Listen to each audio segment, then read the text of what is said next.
Ya vamos a finalizar esto. Bueno,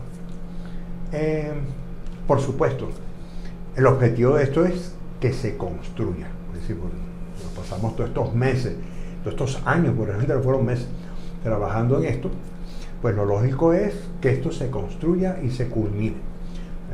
Entonces, vamos simple y llanamente para que ustedes tengan una idea, aunque esto no tiene nada que ver con la parte sísmica, pero yo creo que es interesante que por lo menos tengamos una idea así muy rápida, muy somera, de lo que involucró hacer este gran proyecto, ¿no?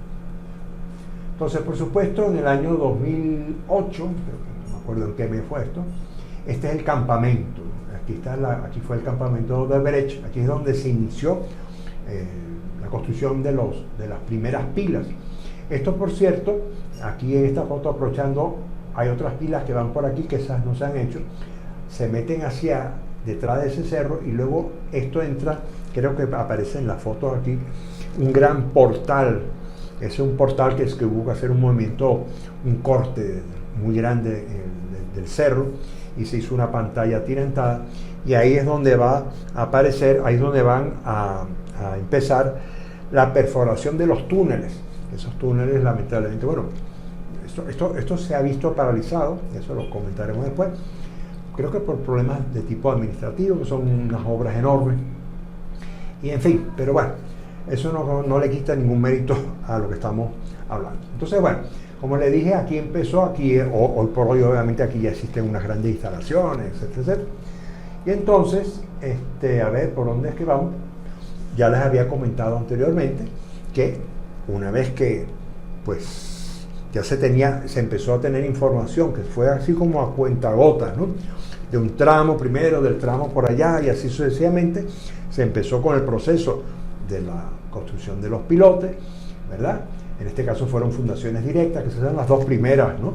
Y luego, mucho más adelante, o unas progresivas más allá, casi todas las, ¿cómo que se llama? Los cabezales tenían 13 pilotes, una longitud promedio de 28 metros, y aquí aparecen algunas etapas constructivas para que ustedes vean. Este es un cabezal octogonal de 13 pilotes. Aquí ya se habían descabezado los pilotes, teníamos un encofrado perimetral, se estaban armando todo lo que sería el acero del cabezal. Aquí hay otro, ¿verdad? Esto es otro pilote, otro cabezal por otro lado. Esto fue en agosto del 2009 y estaban en el proceso del vaciado precisamente, ¿verdad? Y esto fue un proceso interesante. Yo tuve oportunidad de estar en prácticamente todos los vaciados de todas esas pilas, ¿verdad? Me parecía muy entretenido. Yo particularmente disfruto mucho, esta es la parte que más disfruto yo de estos proyectos. A mí me gusta estar en el campo, porque yo no soy un hombre de estar metido en oficina, es decir, me gusta el proyecto, pero me gusta de elegir, ¿no? Me gusta dirigir la orquesta, tomar decisiones, pero ya esa parte de estar en una oficina todo el día con un AutoCAD, eso es un fastidio, particularmente. Bueno, cada uno tiene pero me gusta mucho estar en el campo, me gusta ver cómo se resuelven los problemas constructivamente. Y esto que está aquí, bueno, se ve que, bueno, esto tiene ligaduras o estribos como arroz, es decir, eso realmente no le entran balas, una cosa así bastante, bueno, ok. Y aquí aparecen algunas fases, ¿verdad? Esto ya es en octubre del 2010, las otras diapositivas que vimos anteriormente, una fue en el 2008, otra fue en el 2009, esta ya vamos avanzando hacia el este, ¿verdad? Entonces aquí está el proceso, en este caso, del encofrado, del vaciado, digamos, de esta pila, y en fin, esto realmente fue un proceso muy bonito. A mí particularmente me encantó esta vivencia, ¿no? Ojalá que ustedes tengan oportunidad algún día, digamos, de participar en algo parecido. Aquí, esta parte, este último tema es un tema muy corto, simplemente porque me pareció interesante que ustedes vieran el producto final. Fíjense, aquí tenemos una pila. Algo que les quería decir. una de las cosas que tuvieron que cambiarse en el proyecto fue, fíjense que estos son los apoyos sobre los cuales van a estar luego situados, no sé si lo ven aquí, estas cositas pequeñitas, esos son los dispositivos o los aisladores sísmicos. Quiere decir que esto que está aquí, cuando se hizo un encofrado, ¿verdad? Y sobre eso se ponían los vamos a decir, los anclajes de estas piezas. Fue un proceso interesante, ¿no? Esta fue el primer tramo de 40 metros donde se implantó, se pusieron estas vigas prefabricadas, estas vigas de acero, que eran 4, que por cierto estaban unidas no solamente en los extremos, sino en algunos puntos intermedios con unas cruces de San Andrés para darle rigidez, digamos, lo que sería al tablero. Aquí aparece lo que le estaba comentando antes, ¿no? Ya estoy montado aquí arriba, aquí tenemos la protección, aquí tenemos los obreros, y aquí entonces esto que está aquí es el encofradito. ¿Se acuerdan de aquello que vimos anteriormente, ¿no? Del acero, de lo que serían los pequeños pedestales sobre los cuales yo voy a colocar estos aparatos, estos aisladores, y entonces una vez que está hecho, después esto yo lo tengo que vaciar, ¿no? Y entonces una vez que está vaciado es cuando yo puedo proceder un poco más adelante, es decir, voy a llegar, de aquí voy a pasar a esta etapa, y después de esta etapa voy a montar, digamos, todo lo que sería el tablero como tal, que es un tablero mixto, ¿no? Porque es vigas de acero con la superficie del tablero de concreto armado. Aquí algunas fotos que considero que son bonitas. Yo les he dicho en alguna oportunidad, a mí me gusta mucho la fotografía, y por supuesto es una forma de poder ilustrar esto. Dice que esto ha pasado, fue en el 2012, en el 2013, etc. Y estamos en el 2020, han pasado, ¿cuántos años? Ya 7 años o 8 años de esto. Pero uno le permite recordar, en fin, inclusive cualquier cosa. Mira, pero que en tal sitio no se puso tal cosa. Y digo, no, mira, aquí está. Ah, caramba, es verdad. Y así sucesivamente.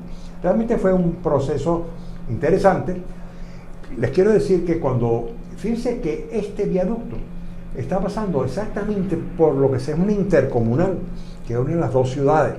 Entonces ahí hubo que hacer, no solamente cuando uno empieza a hacer esto, sino que hubo que hacer lo que se llama un cambio de reubicación de los servicios de agua, de gas, de telefonía, de electricidad, en fin. Todo esto sirvió hasta cierto punto para remozar un poco los servicios existentes, que en algunos casos eran bastante obsoletos, por decirlo de alguna manera. Pero por supuesto, esto también nos indica que cuando uno construye aquí en la mitad de una gran vialidad, la cuestión es enredada porque tenemos, colisión con el tráfico. Entonces aquí hubo que hacer muchas veces los vaciados de las vigas o de los ¿cómo se llaman estos? Las pilas, los tuvimos que hacer de madrugada. Hubo que hacer una cantidad de lo que se llaman mejoras viales, que creo, obras complementarias, nosotros ayer las llamábamos mejoras viales. Aquí hubo que hacer un corte, que por cierto hubo que hacerlo 2 veces porque la obra se paralizó en un momento por un problema, no me acuerdo qué fue lo que pasó, no sé si fue un problema de que, no me acuerdo exactamente, total que vinieron las lluvias y todo ese talón se vino abajo, total que lo volvieron a hacer, que es este que está aquí, en algún tramo. Esto es antes de que hiciéramos las pilas. Aquí esto es una protección que se hizo de los taludes con una siembra, ¿cómo se llama? Hidrosiembra se llama esto, ¿no?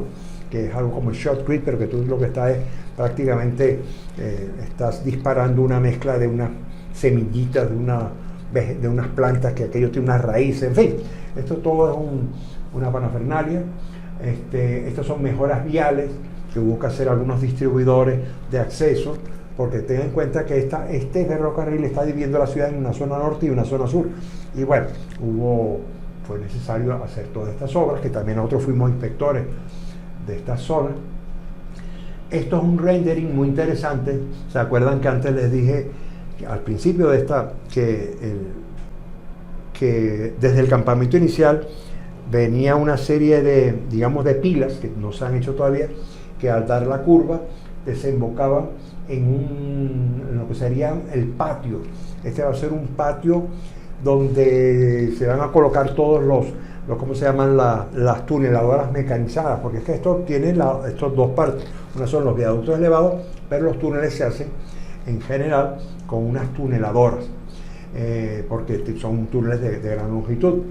Y bueno, aquí se hizo un campamento, yo estuve también, esto duró muchos meses para hacer este corte que está aquí, que se los voy a ilustrar rápidamente, poco más o menos esto es así. Originalmente el terreno es algo así, es el talud original, que va por aquí. Aquí está una bomba de gasolina que ahora la vamos a ver. Entonces hacía falta que ¿cómo se llama? El emboque de los túneles estaba a una cota superior a esto, entonces era necesario con el material de corte que venía de este cerro, había que rellenar esto. Entonces para sujetar esto, que era un relleno, se utilizaron, sería un muro de tierra armado, ¿verdad? Y esto, cada vez que había una berma, pues entonces se empezaban a hacer perforaciones, es decir, tirantes, ¿no? Se empezaba a tirantar todo aquello con shotcrete, de manera de darle estabilidad a este gran talud, que casualmente nos iba a servir para lo que sería el emboque de esos túneles, o sea, lo que se llama la entrada de los túneles, ¿no? Aquí lo vemos también, por supuesto. Esto tenía otras obras complementarias, como era que resulta que por aquí hay una gran quebrada, entonces había, da la casualidad que el agua de esa quebrada, y ahí cuando llueve de verdad, entonces podía arruinar toda esta gran obra. Entonces hubo necesidad primero de hacer un canal de embaulamiento, que es otra cosa interesante, grande. Ese canal de embaulamiento, creo que lo estoy poniendo aquí para que tengan una idea, recibía el agua de la quebrada, y esto después, aquí hay un tubo de recolector de agua, es decir, aquí lo que se hace con esto es que se le baja la velocidad al caudal que viene, entra por una gran tubería de 2 metros y pico, esto pasa por debajo, digamos, de todo este talud y sale por allá por el diablo, por otro lado, ¿no? Y de manera que el agua que viene de allá va directamente a un río que está como a 1 kilómetro de aquí. Ok. Todas estas cosas son obras que hay que tomar en cuenta. O sea, no es que estoy empezando a ser piloto y empezar a poner aparatos, no, es que esto, paralelamente a todo aquello, se está haciendo esto.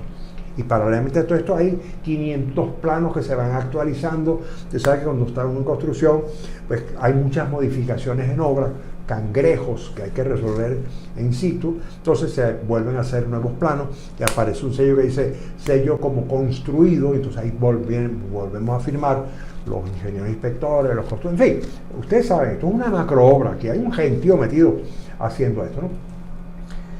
Les comentaba antes que esta es la parte que a mí más me gusta, la parte de la construcción. Yo he estado en toda mi vida, más de 40 años metido en construcción, a mí me gusta mucho. Yo me hice ingeniero realmente cuando me metí en la construcción, porque realmente es apasionante, no sé, va conmigo, pues me gusta ese olor a tierra, porquería, a gasoil. Bueno, a mí eso me gusta, ¿no? Resolver problemas, tratar con los obreros, que es un trato, no es un trato refinado, así como está en una oficina en AutoCAD, todo el mundo muy señorito a la moda, no, esto es, todo el mundo es, parecen unos cuartobates, ¿no? De eso, bueno, eso forma parte de lo que sería la parte de la ingeniería, que yo estoy tratando de comunicársela a ustedes, por lo menos mi entusiasmo, para que ustedes sepan que la ingeniería es algo más que lo que uno estudia en la universidad, que realmente es muy bonita, siempre y cuando uno descubra la parte bonita. Entonces, esta es la bomba que yo les decía antes, este es el muro atirantado en pleno proceso, hay protecciones que se le está haciendo a los taludes, con geotextil, bueno, un pilón de cosas que no estoy poniéndole aquí. Esto era el mismo embalse de disipación que vimos anteriormente, pero ya en una etapa posterior, más reciente, en 2014, en noviembre, donde aquí se le había puesto un shotcrete a todo lo que sería la superficie de ese gran embalse, y se le pusieron unas especies de, como unos tacos con unos anclajes, de manera que cuando el agua llega ahí, eso hace que pierda un poco de energía, se disipe y tal, ¿verdad? Y entonces, bueno, y esto es el emboque. Esto es el emboque, por supuesto, esto todavía no estaba terminado, esto es aquí arriba, por aquí ya están los aparatos, esos están puestos todos aquí, aunque no se ha empezado a hacer el túnel, y por supuesto nos faltaba la parte patriótica, ¿no? Porque estas cosas muy al estilo de los países latinoamericanos, nos acordamos de la patria cuando estamos cerca a un gran logro. Entonces, bueno, en este caso pintaron la bandera, digamos, de Venezuela con las estrellas correspondientes. Ya que al final ya estaba terminado esto, es decir, a pesar de que no se habían empezado los túneles, pero, okay, ¿cómo se llega a esa zona? Bueno, por otro viaducto elevado que no está hecho todavía, que venía por aquí, y va a calzar ahí, y de ahí empieza ya lo que sería la construcción de los túneles que va hasta la ciudad de Caracas. Por supuesto, ahí en algunos tramos hay unos viaductos que son pequeños, pero son muy elevados, entonces que se hacen con otra tecnología, ya no son viaductos de este tipo, tienen una geometría distinta, obedece pues a la topografía que es muy accidentada, por cierto, en esta zona, ¿no? Y ya con esto estamos terminando. En octubre del 2018, esto era cuando se estaba iniciando a hacer algunas de las estaciones elevadas. Es lamentable decir que por razones administrativas y otras que yo obviamente no puedo discutir aquí con ustedes en esta oportunidad, porque no formaría parte de este curso, esta obra está paralizada desde el 2018, hace 2 años, y no sabemos realmente cuándo se va a reiniciar.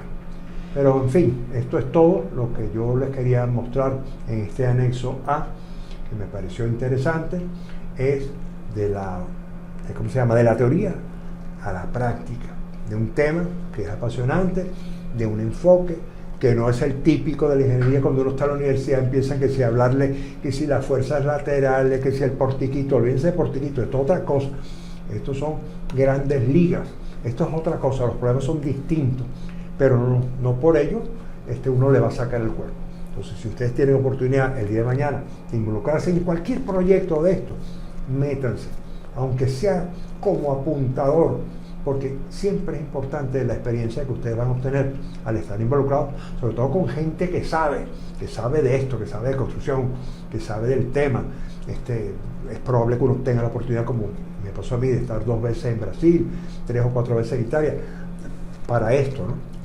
Para mí fue una gran enseñanza. El posgrado de Berkeley fue muy bueno, pero esto fue un superdoctorado en lo que es la ingeniería de la vida real. Bueno, yo creo que con eso hemos llegado, si no me equivoco,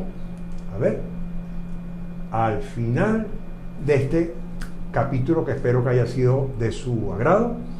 Una vez más, les agradezco mucho su gentil atención y nos veremos en la próxima. Tengan un muy buen día.